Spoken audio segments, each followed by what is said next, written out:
Shalom, buenas tardes a todos, bienvenidos a una nueva charla.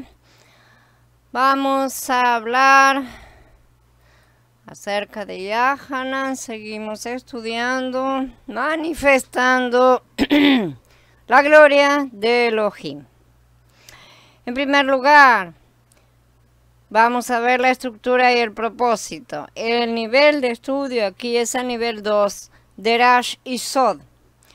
Hay muchas teorías sobre la fecha en que Yahanan escribió su evangelio. Yahanan era el más joven de los discípulos de Yeshua y vivió hasta el año 100, que fue 2 o 3 años después del reinado del emperador Trajano, alrededor de 97 al 117, por lo que tuvo muchos años para escribir sus pensamientos. Irineo escribió su libro contra las herejías y pone: él, o sea, hablando de Yahanan, permaneció entre ellos hasta los tiempos de Trajano. Yahanan había sido exiliado a Patmos en el 93 de la Era Común, hacia el final del reinado de Domiciano, el emperador que había perseguido severamente a la congregación.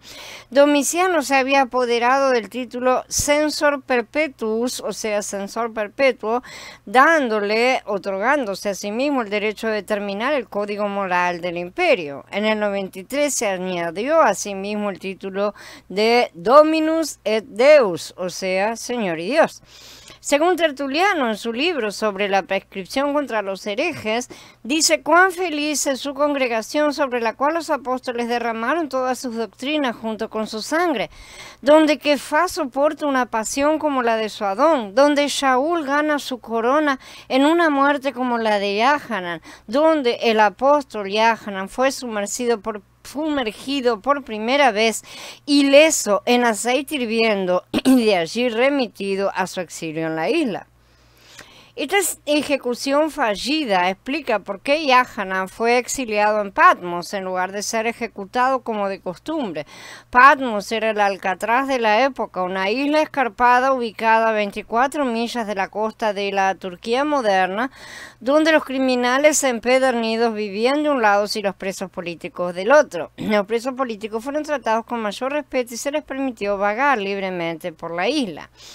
Después de que Domiciano fuera asesinado en el 96, su sucesor Nerva concedió amnistía a muchos de los presos políticos de Domiciano, incluido Yahanan. El apóstol y su amigo Procoro, que había acompañado a Yahanan y que atendió sus necesidades en Patmos, regresaron a Éfeso para continuar ministrando a la congregación. Mientras tanto, por supuesto, Yahanan había visto sus visiones y las había escrito en su libro de Gitgalut. El evangelio de Yahanan se inició alrededor del 65 o 69 de la Era Común, al comienzo de la revuelta judía que resultó en la destrucción de Jerusalén en el 70 de la Era Común. También fue en el momento en que Kefá y Shaul fueron ejecutados en Roma. Pero su evangelio permaneció inconcluso durante muchos años. De hecho, tiene 3 finales distintos, como estudiaremos en su momento, lo que muestra que el apóstol continuó agregándole y quizá también editando el evangelio durante muchas décadas. Su evangelio permaneció especialmente como un manuscrito inacabado hasta el 97 de la Era Común. Aún así, no hay duda de que Yahanan había estado enseñando estas cosas desde el principio. Yahanan, como tipo de sumo sacerdote. La influencia de Yahanan en la congregación fue enorme, ya que fue esencialmente reconocido como un sumo sacerdote de la congregación desde la muerte de Kefá y Shaul en el 67. Los editores del libro de Eusebio, en la historia eclesiástica, nos dicen en un apéndice: la narración de la pasión en el cuarto evangelio parece sugerir que Yahanan era conocido por el sumo sacerdote. Aunque Yahanan era un pescador galileo, hijo de Zebedeo, Polícrates nos dice que llevaba el pétalo como el hermano de Jacob el Adón, lo que quizás sugiere que pertenecía a una de las familias sacerdotales. El mismo Eusebio, citó a Polícrates en su libro diciendo: también está Yahanan, que se reclinó sobre el pecho del Adón y que se convirtió en sacerdote con mitra, pétalo. Mártir y maestro, él también duerme en Éfeso. La estructura hebrea del Evangelio de Yohanan. Para comprender verdaderamente el Evangelio de Yohanan, uno debe ver su estructura. El Evangelio está estructurado según el paralelismo hebreo popular de la época, conocido como quiasmo, el cual ya hemos estudiado y ya hemos hecho estudios de textos en base a este formato. Es una estructura donde un autor construye su caso de un punto a otro. Cuando llega a su clímax, inmediatamente comienza a revertir el rumbo hasta llegar al final de sus pensamientos, respondiendo y contraponiendo los puntos ya presentados. A veces los quiasmos son cortos, a veces largos, pero su estructura básica es la misma. Vemos muchos ejemplos de este tipo en ambos testamentos. Muchas de las parábolas de Yeshua están estructuradas como quiasmos. Sin embargo, el Evangelio de Yohanan en su conjunto está estructurado como un quiasmo, construido sobre 8 señales milagrosas, o semeion es la palabra en griego, que Yeshua hizo para manifestar su gloria. Al comprender esta herramienta literaria, vemos evidencia de organización y podemos tener una mejor idea sobre el flujo de la enseñanza de Yohanan. Por ejemplo, la estructura aquí sería A, las bodas de Caná; B, el hijo del gobernador que sana; C, el hombre impotente sanado; D, la alimentación de los 5.000, y ahí ya invertimos y vamos respondiendo o contraponiendo. En D1, digamos, caminando sobre el mar, el ciego de nacimiento, el hermano de las hermanas sanada y los 153 peces capturados. Como cualquiera puede ver de un vistazo, A es un paralelo de A1, B es un paralelo de B1, etc. El clímax del Evangelio de Yohanan se encuentra en los signos cuarto y quinto de Yohanan, la parte central, siempre está en la parte central. Las señales milagrosas. El propósito principal de estas señales milagrosas es mostrar que los milagros de Yeshua no fueron solo actos milagrosos, eran señales. En otras palabras, los milagros dan un mensaje y profetizan lo que vendrá. El propósito profético de las 8 señales se estableció después del primer milagro de Yeshua, como vemos. Este principio de sus señales, semeion, lo hizo Yeshua en Caná de Galilea y manifestó su gloria, y sus discípulos creyeron en él. Dice Yohanan 2. El propósito general de las señales era manifestar su gloria. Como veremos, esto se remonta al propósito subyacente de la creación misma. La tierra fue creada para manifestar la gloria del Creador. La creación debía estar llena de la gloria de Elohim. El cielo y la tierra debían casarse, y la tierra, la mujer, debía reflejar la verdad y la gloria del cielo por la ley del doble testimonio. La caída de los malajim antes de la creación humana trastornó las cosas. Después, el pecado de Adán provocó un aparente desvío en el propósito de Elohim. Pero si lo miramos como un desvío real, hablamos de error y fracaso, y Elohim no puede fallar, porque fallar, o sea, hatá, es pecar. Elohim no es un pecador, ya tenía todo planificado desde antes de la creación del mundo. Los que andan por vista ven las cosas según lo que sucede con los hombres y los caídos, porque ellos tampoco conocen el propósito total del Creador. Por lo tanto, al final, el propósito inicial de Elohim debe cumplirse como Él determinó desde antes. Como creyentes, creemos que Elohim puede cumplir todas sus promesas, porque esa es la base de la fe del nuevo pacto. Mashiach mismo, como el Logos, fue el comienzo necesario del éxito divino. Sin él nada fue creado, y sin él nada podría restaurarse para cumplir la intención y el propósito originales de la creación. Por lo tanto, él es la promesa original de Elohim, el fundamento de todas las cosas. Como también lo mostraremos en nuestro estudio, estos ocho semestres están vinculados a los 8 días de la fiesta de Sukkot, la fiesta culminante de cada año, que profetizaba la manera en que la gloria de Elohim vendría a la tierra. Sin alguna comprensión de los días de fiesta en las Escrituras, uno difícilmente puede entender la profecía, porque los días de fiesta profetizan tanto a nivel personal como de creación. De hecho, las fiestas nos dan el esquema básico de toda la profecía bíblica. Hay 2 grupos de de días festivos. Las fiestas de primavera, en el hemisferio norte, que es donde estaba la tierra de Israel, ¿sí? Profetizan de la primera venida del Mashiach, del madero, en Pesaj, a su resurrección y presentación al Padre, la ofrenda de la gavilla mecida, a la venida del Ruach Shabbat.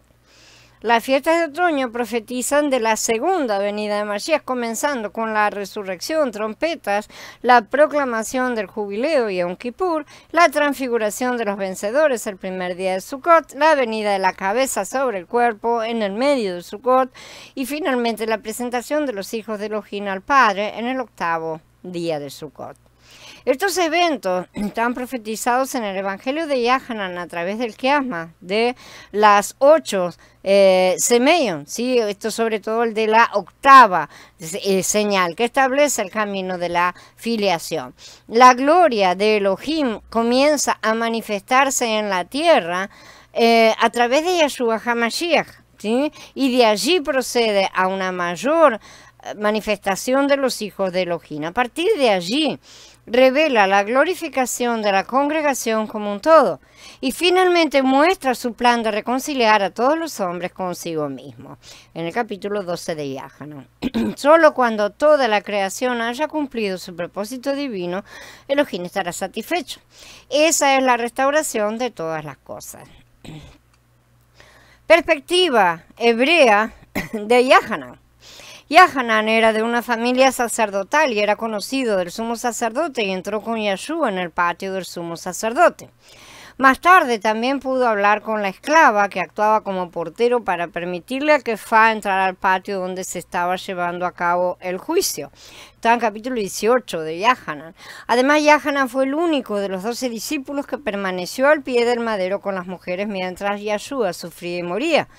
Esto está en el capítulo 19. Jacob y Yahanan eran hijos de Zebedeo. Yeshua los llamó hijos del trueno. El hecho de que estuvieran pescando en el mar de Galilea cuando Yeshua los llamó sugiere que el mismo Zebedeo no era sacerdote. Sin embargo, tal vez la teoría dice que su esposa, la madre de los hijos de Zebedeo, parecía pensar que sus hijos eran dignos de un lugar más alto en el reino, como ella misma pidió, ¿no es cierto?, que se les diera la derecha y la izquierda. Esto puede reflejar su educación anterior en una familia sacerdotal. El punto es que Yahanan tenía aparentes conexiones sacerdotales, ¿sí?, por oscuras que fueran desde un punto de vista bíblico. Sin embargo, Eusebio dice que llevaba el pétalo, que era una mitra o tocado de sumo sacerdote, lo que parece sugerir un trasfondo sacerdotal, o tal vez que haya sido aceptado de esa forma por los nuevos creyentes. No se sabe exactamente, y porque esta terminología realmente no se usó para ningún otro discípulo, ni Kefá, Shaul, ni siquiera para el hermano de Yahanan, Jacob. Siempre es útil conocer los antecedentes del autor de un libro porque, aunque el Ruach HaKodesh inspira a algunos a escribir las escrituras, la personalidad, educación, capacidad de escritura del autor humano permanece intacta. En este caso, al comprender la conexión familiar de Yahanan con los sacerdotes del templo de Jerusalén, podemos deducir que estaba más familiarizado que la mayoría con los rituales, reglas y procedimientos del templo. Debido a que el templo en el primer siglo fue gobernado por la secta saducea, que fue fuertemente influenciada por el pensamiento griego, podemos decir con certeza que Yahanan hablaba griego con fluidez mucho antes de dejar Galilea para vivir en Éfeso. Era bastante común que todos hablaran más de una lengua en esa época. Sin embargo, las creencias de Yahanan diferían de las de los saduceos, quizá debido al entrenamiento de Yeshua, porque poco después de la ascensión de Mashiach lo encontramos con Kefá enseñando la resurrección de los muertos. Los saduceos los arrestaron por esto. Años más tarde, Shaul fue juzgado ante el Sanedrín, donde leemos que dice: al decir esto surgió una disensión entre los fariseos y los saduceos, y la asamblea se dividió, porque los saduceos dicen que no hay resurrección, ni ángel ni rúa, pero los fariseos los reconocen todos. Desde un punto de vista puramente doctrinal, Shaul y Yahanan estuvieron de acuerdo con los fariseos en estos temas divisivos. Por extensión, también podemos decir que su punto de vista también contrastaba con la teología griega. Por lo tanto, al leer el Evangelio de Yohanan debemos entender sus palabras griegas, las que él utiliza, a través de su proceso de pensamiento hebreo, en lugar de a través de la mentalidad griega. Yohanan no tenía mente griega. El término más importante para entender desde el principio es el Logos, que es como Yohanan comienza su evangelio. En el principio era el Logos, y la comprensión del Logos es el comienzo de su revelación establecida en su evangelio. El Logos griego. La idea griega del Logos comenzó con el filósofo Heráclito, ¿sí?, que vivió entre el 535 y 475 antes de la era común. Lo definió como la fuerza organizadora detrás de un universo en constante cambio. Un siglo después, sus sucesores, Platón y Aristóteles, lo vieron como el principio que daba vida a toda la creación, también la facultad de la razón que se depositaba en los hombres. Los griegos no distinguían entre alma y ruach como lo hacen los hebreos, por lo que creían que la mente, es decir, el alma, era espiritual y divina. Juntaban todo. Para ellos el alma era la sede del Logos en los hombres, lo que les daba el poder de la razón, y eso formaba la base de su amor por la sabiduría, es decir, la filosofía. Sin embargo, Yohanan no provenía de un trasfondo griego. Su proceso de pensamiento era hebreo. En aquellos días, la traducción de la Septuaginta de las escrituras hebreas al idioma griego proporcionó su diccionario hebreo-griego a muchos. La Septuaginta estandarizó la forma en que las palabras griegas expresaban conceptos hebreos. Estos equivalentes hebreo-griego no significó en sí que los conceptos hebreos deban cambiarse para adaptarse al pensamiento o a la teología griega, evidentemente no. Por ejemplo, el concepto hebreo de Sheol, la tumba, el estado de los muertos, no se puede redefinir de acuerdo con el equivalente griego Hades. Aunque el Berijadash a menudo usa la palabra Hades, debe definirse bajo el concepto hebreo de Sheol. De lo contrario, lo pensaremos en términos de almas inmortales que cruzan el río subterráneo hacia el reino del dios llamado Hades, ¿sí?, que se decía que era el hermano de Zeus y Poseidón. Evidentemente no podemos incorporar también ese tipo de conceptos, junto con muchos otros que han terminado en el engendro del infierno. El hombre perfecto y su filiación. Para nuestro propósito, debemos entender que el Logos griego no era el mismo que el Logos hebreo, aunque ciertamente hay una similitud limitada. La idea de que el Logos era la causa inteligente de todas las cosas y que la razón divina que trajo todas las cosas a la existencia era de hecho un concepto bíblico. Asimismo, la idea platónica de que el Logos dio vida a toda la creación se refleja en Yohanan 1:4. En él estaba la vida. Los griegos estaban preocupados por convertirse en el hombre perfecto, en cómo alcanzar esa perfección a través de la adquisición de sabiduría en las escuelas de filosofía. Pensaban que el alma era espiritual y que al entrenar el alma un hombre podía perfeccionarse.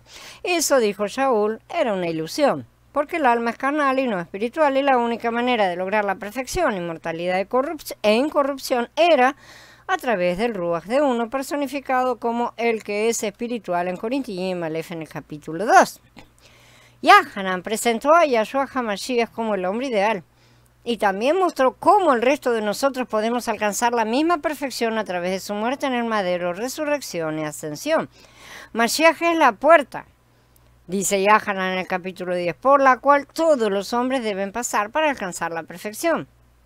La puerta no es una mera filosofía, y ningún hombre podía alcanzar la perfección a través del estudio anímico de la sabiduría que caracteriza la religión basada en obras, basada en la voluntad del hombre. La puerta de Mashiach depende completamente de la obra de Mashiach y del hecho de que él cumplió todas las leyes que profetizaron de él, siendo las más prominentes las leyes de sacrificio. Por lo tanto, Yohanan lleva al lector de regreso a la palabra de Elohim y a la Torá, o sea, a la ley, que sentó las bases para el ministerio de Mashiach y cómo llegar a ser hijos de Elohim. La búsqueda griega del hombre perfecto se responde en el Evangelio de Yohanan en términos de convertirse en hijos de Elohim. Al estructurar su evangelio de acuerdo con los 8 días de la fiesta de Sukkot, Yohanan también muestra cómo esta fiesta profetiza la filiación desde el nacimiento hasta la presentación de los hijos en el 8º día según la ley. Esto está en Shemot 22. Por esta razón, la primera señal milagrosa es la fiesta de las bodas de Caná, que cuando se calcula en medidas modernas, cuenta cómo Yahshua convirtió 153 galones de agua en vino. El octavo signo, que es su paralelo, presenta 153 peces, ¿sí?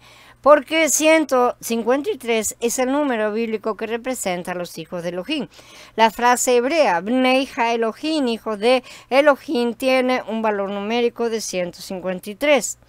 La transformación del agua en vino habla del cambio que ocurrirá en nuestros cuerpos a través del cumplimiento de la fiesta de Sukkot.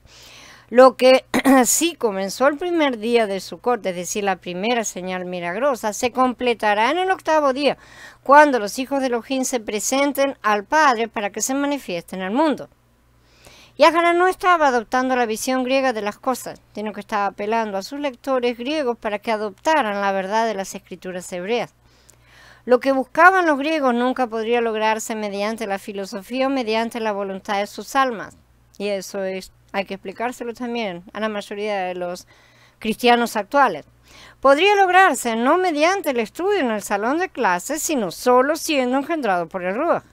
Se trata de formar parte de la familia de Elohim, donde todos reconocen y creen en la paternidad de Elohim. El logos hebreo. La Septuaginta usa la palabra logos como equivalente de la dabar hebrea, ¿sí? La palabra. Por ejemplo, en Bamidbar 11:23, Elohim dice, ahora verás si mi dabar se hará realidad para ti o no. La Septuaginta dice, ahora sabrá si mi logos se cumplirá o no. Nuevamente, hablando en plural, Devarim 1:1 comienza con, estas son las Devarim. Y la Septuaginta dice, estos son los logoi.